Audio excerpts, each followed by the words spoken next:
Tentokrát som si na slovíčko pozvala niekoho, kto je taktiež veľmi dôležitý pre parkourový šport a pre jazdectvo a skákanie ako také, pretože som si opäť pozvala vynikajúceho športovca, vynikajúceho parkourového jazdca a trénera Bronislava Chudybu. Ja ťa vítam u nás v štúdiu, tak... Ahoj, Dorotka. Ahoj.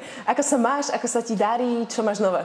Ďakujem, mám sa fajn, všetko je v poriadku, sme zdraví, čiže všetko je tak, jak má byť, kone fungujú. Máme sezónu v plnom prúde, čiže to funguje všetko, jak má. Čiže nemôžem sa zatiaľ sťažovať. Ty si hovoril, že ten tvoj program je celkom nabitý rôznymi vecami, samozrejme hlavne teda pretekmi, ktoré máte v pláne alebo ktoré ste už absolvovali. Ako zatiaľ prebieha táto sezóna, ak by si ju mohol napríklad zhodnotiť, čo máš za sebou, ako sa ti darí, ako sa cítiš v tejto sezóne? Musím povedať, že sezóna zatiaľ prebieha veľmi dobre, som veľmi spokojný s tým celým priebehom tej sezóny. Na začiatku roka vlastne my sme odštartovali hneď sezónu vo februári v španielskej Valencii, kde kone nabrali formu, zistili sme viac menej, čo jak funguje. Bohužiaľ, alebo bohu dík, najlepší kôň z nášho týmu v Room sa predal, kúpil ho Peder Fredriksson, ktorý robí teraz skvelé výsledky v Global Champions Tour. Čiže to bolo také plus a minus, po jednej strane to bolo vynikajúce pre biznis a preto, aby som mohol vlastne túto sezónu pokračovať ďalej. Po druhej strane odišla stáňová jednička, čiže kone, ktoré nemali ešte takú rutinu v tých pretekoch, museli nastúpiť a vlastne dojsť o level vyššie, ale myslím si, že to zvládli veľmi dobre. Myslím, že zatiaľ naša stáňová jednička prešla na Chloe, ktorá vlastne skákala aj olympijskú kvalifikáciu v Prahe a podporujú ďalšie 3 9-ročné kone, jak je Jojo, Jaja a Statis Conti. Ty si momentálne, alebo teda v tejto sezóne súčasťou takého toho nášho, povedzme, že A kádra, toho nášho Ačkového tímu. Máte za sebou skvelé úspechy, pretože tie preteky v Bratislave vám vyšli naozaj super. Ako sa ti jazdí takto v tomto družstve našom slovenskom? Musím povedať, že tá atmosféra v tom týme je fakt dobrá. Je to škoda, že Tomáš vypadol na začiatku roku, lebo bol tiež dosť silnou súčasťou toho týmu a podporoval ten tím, čo bol vlastne aj vďaka nemu sa to dostalo tak, jak sa to dostalo, že sme sa kvalifikovali ďalej, lebo odobrali nejaké body v Mannheime, kde sa im podarilo zaskákať slušné parkoury. V Bratislave bolo skvelé, že sme boli tretí. V Ebersdorfe v semifinále sme skončili 5., čiže sme sa postúpili do finále do Varšavy, čo bolo vynikajúce. Tá atmosféra v tom týme, snažíme sa jeden druhému pomáhať na tých pretekoch. Myslím, že môžeme profitovať z tých skúseností, čo máme, dajme tomu, a snažíme sa ich podávať ďalej. Ja si myslím, že toto zloženie vám celkovo sadlo tento rok, pretože naozaj predvádzate super výkony. Či už Dominika, s ktorou som sa tu už takto rozprávala, tak tá má naozaj veľmi vyrovnanú sezónu, o tom niet pochýb. A plánujete teda aj to finále v tej Varšave, ktoré sa nekompromisne blíži, pretože je tu už za pár týždňov. Ako bude to družstvo vyzerať a aké sú teda plány? Zatiaľ podľa toho, čo ja viem, tak pravdepodobne to družstvo by malo vyzerať rovnako, ako bolo doteraz. Samozrejme, stať sa môže hocičo. Nevieme, či kvôň sa zraní, jazdec sa zraní. Situácia sa bude meniť, pravdepodobne môže sa meniť. Dúfam, že nebude, ale môže sa zmeniť. A vlastne tým určuje Monika Noskovičová, čiže uvidíme, čo ona do toho povie. A aktuálna forma koní podľa mňa jazdcov, lebo dajme tomu, bude zbytočné, keď jeden z nás nebude mať formu, akú má mať, aby sme tam štartovali a radšej prenecháme miesto niekomu, kto bude v lepšej forme. Čiže musíme zostať nejak tak v kontakte a uvidíme, jak to bude fungovať ďalej. Vy máte za sebou momentálne olympijskú kvalifikáciu, ktorá teda prebehla a dopadla tak, ako dopadla. Bol tam istý kúsok sklamania, alebo ako si ty tú olympijskú kvalifikáciu prežíval? Aké si malo toho nádeje a čo ti to dalo? Ja musím povedať, že keď my sme tam došli, tak sami sme dúfali, alebo mysleli sme, že budeme bojovať fakt o tie prvé miesta. Nakoniec sme skončili 6., čo kvázi v našej, v slovenskej histórii není zlé, ale očakávali sme viac. Ide o to, že vlastne bojovali sme o to, bolo prvýkrát družstvo, aby aj kone, aj jazdci mali tie skúsenosti. A kone prvý deň skákali vynikajúco, vyzerali všetky, že sa cítia dobre a že sú na to pripravené. A druhý deň, čo bola sranda, keď sme prechádzali ten parkour, tak sme si ešte aj hovorili, že už sme jazdili túto sezónu ťažšie parkoury, že neboli sme takí, že by sme došli vystrašení do toho parkouru. Že nebol to teda najťažší parkour? Bol, ale nemysleli sme si to. Lebo tým, jak už sme mali prebehnutú tú sezónu a jak sme boli všetci sebavedomí, tak sme si hovorili, že toto není až také zlé, jak sme to čakali. A čo bola sranda, že aj tie najsilnejšie týmy, čo tam boli, či to boli Turci alebo Češi, a aj tie ostatné týmy, to veľa zamiešalo kartami. To prvé kolo. Si celkom pohoreli, sa dá povedať. Bohužiaľ, no, je to stále šport. Čiže bolo to, aj keď to mali doma, a boli silní, tak aj tak im to nevyšlo. A zase my sme spoliehali na to, že s nami veľa ľudí nepočíta, ale prekvapíme. A vlastne to druhé kolo to ukázalo, že boli sme na to prichystaní. Prvé kolo bolo, jak bolo, no ťažko povedať, či to bolo vyhovárať sa. Ono ani není, že vyhovárať sa, ale tá situácia bola, aká bola. Či to boli trošku nervy jazdca, alebo proste tá skúsenosť tých koní, ešte niektorých.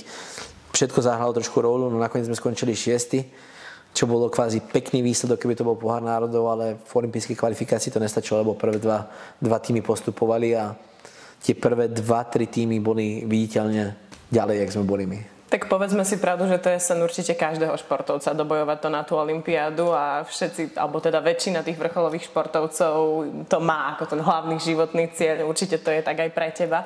Ale aké sú možno aj tie ďalšie ciele? Čo by si ešte chcel dosiahnuť? Tak tá olympiáda je samozrejme taká, že mysleli sme, že aj teraz je to aj reálne, s tým, jak sme to boli rozbehnuté, jak by to mohlo byť. Takže bolo to tak, jak to bolo. A teraz najbližšie ciele. Vlastne o 2 týždne budú majstrovstvá Európy, ale na tie som není kvalifikovaný. Čiže sa tak trošku myhli našemu cieľu kvôli práve predaju toho Vrooma a tie druhé kone neboli až tak ďaleko, by som urobil tú kvalifikáciu. A dajme tomu tak je Chloe, alebo Jojo, alebo Jaja zbierajú tie skúsenosti počas tej sezóny, nie sú ešte tak ďaleko, aby som ich tam dal. Ty si dávaš také mená koní, aby si ich vedel povedať aj o polnoci, čo? Ne, nedávam. Kvázi je to úplná náhoda, kvázi, lebo oni tak nejak dochádzali po sebe, ale je to sranda. No. Nejak to vyšlo, jak to vyšlo teraz a tak to vychádza. Ale hej, tie mená sa nedajú zabudnúť. Akorát, že Jojo je kobila a Jaja je valach, čo úplne nepasuje, ale ináč je to fajn. Máš tam trošku myšunk. Ja ne, väčšinou tí ľudia, čo to sledujú, ja už som v tom pohode. A teraz najbližšie ciele, no mal som 2 plány, že uvidím, jak mi to teraz pôjde, teraz počas tej sezóny, že buď by som urobil to, že by som chcel ísť na konci sezóny do portugalskej Vilamúry, kde sú tie preteky ešte na vyššej úrovni, je to ešte stále vonku, alebo urobím proste krok taký, ani ne, že krok späť, ale zostal by som na halovú sezónu tu a vlastne by som jazdil, jak je Rakúsko, Poľsko a takúto našu vlastne ligu. A snažil by som sa jazdiť tieto preteky, že uvidíme, že som taký nerozhodnutý úplne, že čo, či tam alebo tam. No najbližšie, úplne, že najbližšie, ťa čaká minimálne súboj o majstrovský titul. No tak čo tie majstrovstvá? Tak ja sa cítim, mám tu Statis Conti, plemenného 9-ročného žrebca, čo je v majetku stáje Mustang z Čiech. A potom tu mám Jojo, čo je vlastne kvázi kobila, ktorá nabrala strašne veľa skúseností. Kúpili sme ju minulý rok v Arece s Maťom Bulíkom a so Sandrou. A do nej vkladám veľké ciele a hlavne mám tú kobilu strašne rád a hlavne túto sezónu podáva skvelé výsledky. Bola 7. umiestnená v 150-ke v Prahe. Minulý týždeň som mal strašnú smolu, som mal v Poľsku, v Baborovku 2-krát chybu na poslednú skoku, aj v Grand Prix, aj v rankingu a tá bude teda práve pretekať túto. Čiže ako tie ciele mám veľké, alebo bol by som rád, aby mi to vyšlo.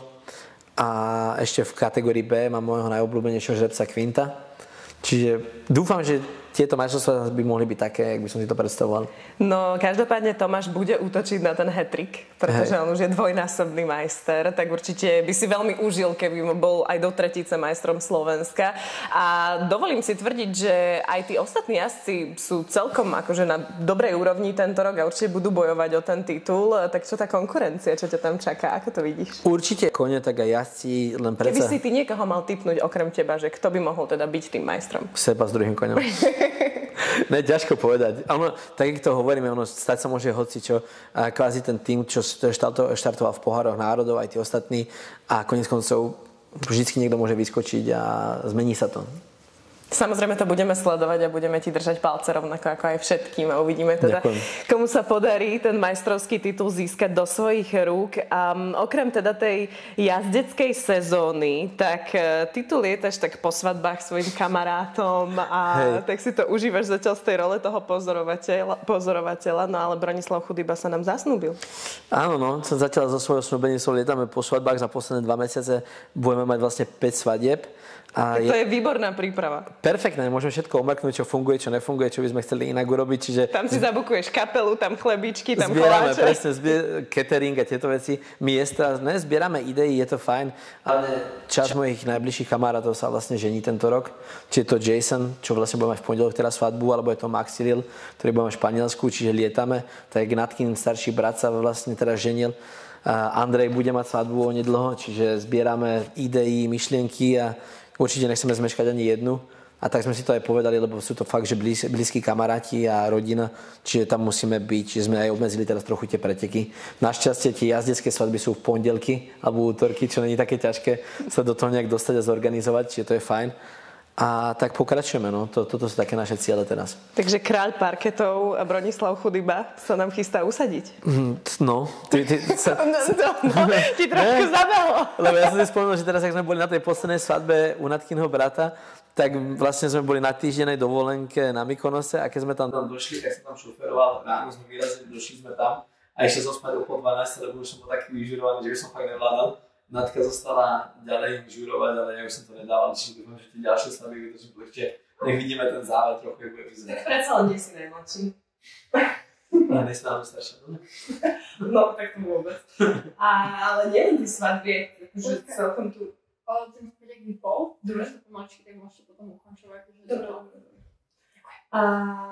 Počkaj, dobre.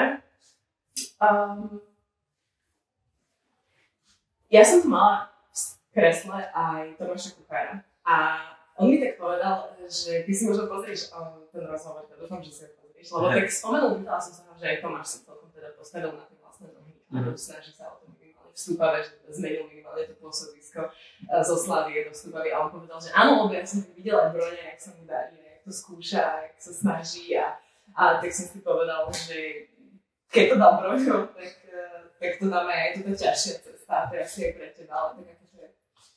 No, ono to má veľa plusov, veľa minusov. Ten plus je to celého, že si sám sebe pánom. Ok, Tomáš začal teraz neskôršie, lebo on bol zvyknutý, že bol zamestnaný u niekoho a postaviť sa na vlastné nohy je o tom iné, že vlastne tie náklady máš každý mesiac.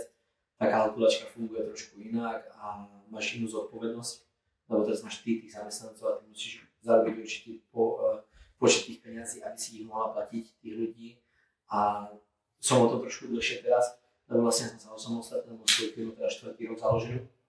Čiže tým pádom som nejaký rok dopredu a určite není to jednoduché, ale má to výhody aj nevýhody. Ono je vždy fajn mať nejakých partnerov. Ja musím povedať, že mám šťastie, že za tú dobu, čo som teraz samostatný, sa mi podarilo mať partnerov za sebou, ktorí mi pomáhajú nielen po tej finančnej stránke, ale po tej materiálnej stránke s ostatnými vecami.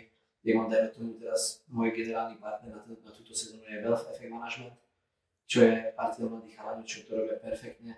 A Peter Stadler, ktorý ma vlastne podporuje s týmto. Čiže tomu som veľmi vďačný a jazdecké potreby Equistyle, rovinka, čo mi pomáhajú, jazdecké oblečenie Equisol. Čiže ono ide o tie veci, ktoré prebiehajú ďalej a hlavne podľa mňa je to o tých kontaktoch a komunikácii s tými ľuďmi. Čo niekedy je ťažké počas tej sezóny, lebo jak si sama povedala, aj sú ľudia rozbehnutí počas sezóny. Ideš tak niekoho na preteky, človek si šoferuje, ide, tak niekedy tá komunikácia s tými partnerami by mohla byť podľa mňa niečo lepšia. Lebo konec koncov sme im vďační za to. Keby si mal niečo posunúť nejakej novej generácii, pretože vždy takto ukončujem ten rozhovor, že si tak myslím na to, že to môže sledovať niekto, kto ťa obdivuje, pretože určite takých ľudí je veľa. Či už sú mladší, starší, to je úplne jedno. Skrátka, si človek, ktorý niečo dosiahol a ku ktorému je možné vzliadať nejakým spôsobom. Ak by si mal niečo povedať tým ľuďom, nejaké posolstvo, ak by si mal odovzdať možno svojim zverencom, niečo také, čo ty si sa za tú svoju kariéru naučil a odporúčil by si to niekomu inému, čo by to bolo? Že si stále za tým svojím cieľom ďalej pokračuje v tom a pracovať na sebe. Určite sa nezdávať, lebo človek sa vždy naučí z tých situácií, ktoré sú ťažké, alebo z tých svojich chýb a tie chyby vlastne a tie ťažké chvíle vás posunú ďalej a potom prídu zase tie pekné časy, lebo tie slabé chvíľky, ktoré sú, že človek urobí chybu a niektoré veci sa mu nedarí, tam sa človek najviac naučí. Keď človek vyhráva aj stále vpredu, ono si to človek užíva, ale z toho sa veľa nenaučí. Čiže zostať pracovitý, makať na sebe ďalej a nezdávať sa. Ďakujeme ti veľmi pekne. Ďakujem tiež.